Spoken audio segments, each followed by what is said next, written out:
professor from Queen Mary University.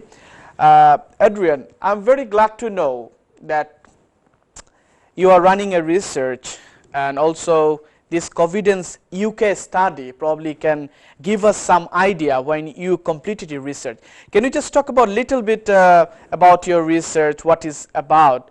And also, I have a particular question about our community, the Bangladeshi community, that our death rates is high, that proved by the medical stat.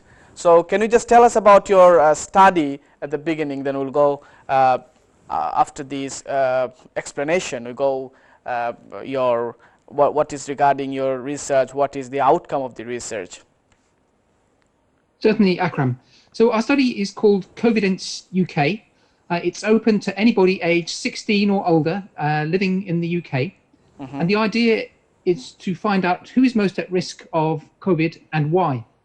And the reason I'm here today is really because of the Public Health England report, which your viewers will be familiar with, I'm sure, which came out last week, which raised a very worrying statistic, namely that people of Bangladeshi British origin have twice the risk of dying of COVID-19 compared to their white British counterparts.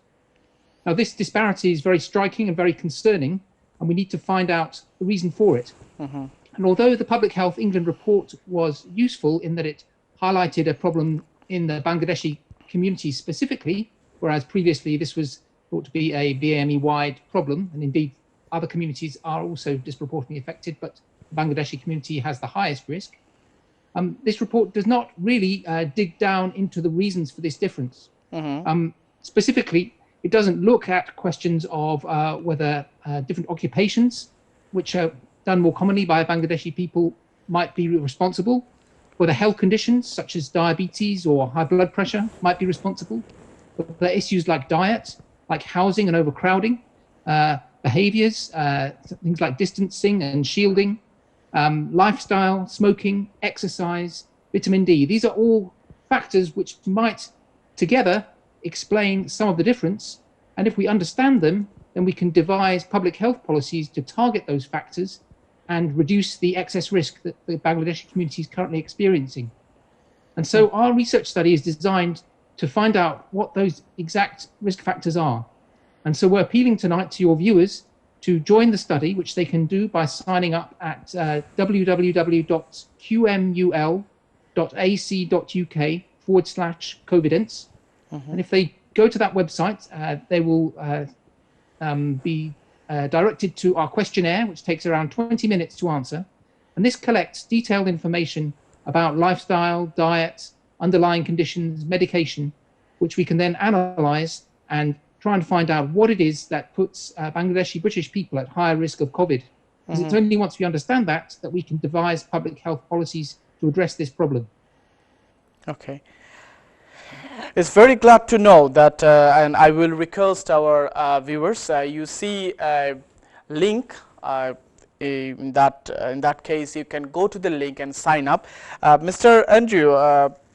Adrian, sorry, can I just ask you the the research you are taking place, how long and what we hope to learn from the research?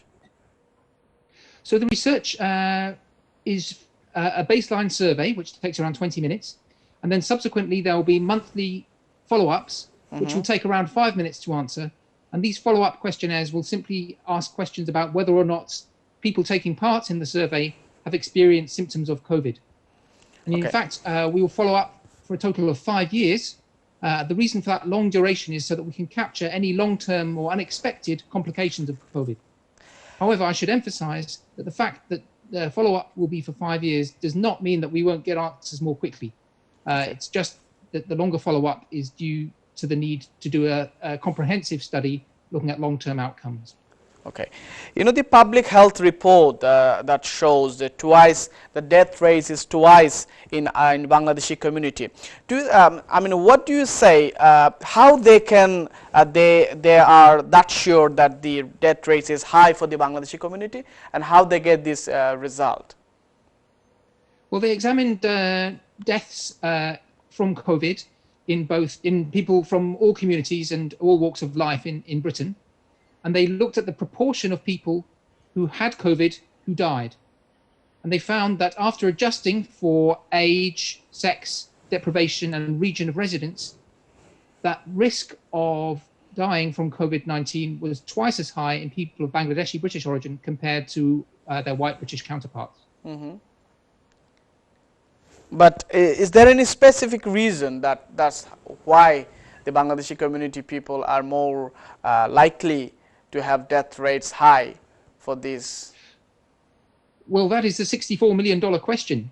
I mean, the Public Health England report can say some reason that it's not, because it adjusted for those four things. So it's not because the community has a different age structure or gender structure.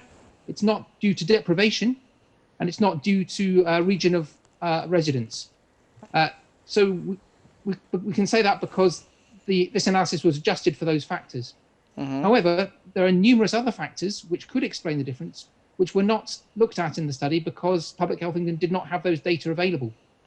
And these are the sort of data that are not routinely collected. And that's why we're launching this survey which has the explicit purpose of collecting this very detailed information about lifestyle, smoking, occupation, diet, medications which people are taking. And that's the sort of thing that isn't collected routinely. We need a special study to look at this, and that's what Covidence UK is.